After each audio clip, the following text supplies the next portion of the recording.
Another topic I get asked a lot about is, how does the role of CEO evolve or change? What does it mean to be a CEO? And this was a question I asked myself a lot when I was at Intel as well, where the CEO of Intel literally had, I think at that point they were 70,000 employees.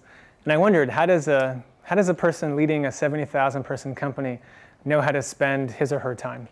Right? You could literally have like an hour free and call a head of state or call a journalist or hire someone or do all these different tasks. How does that not just overload your synapses?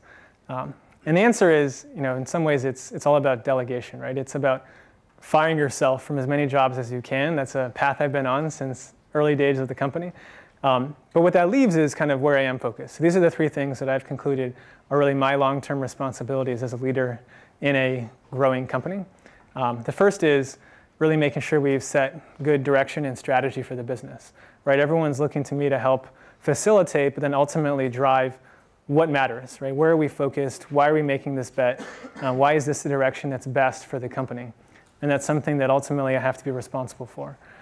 The second is, how do we organize? How do we communicate? How many meetings do we have? When do we have meetings? Why should we have meetings? And then also, how do we hire, right? Which roles should we create? Which teams should we create? And what responsibilities do we give to those individuals?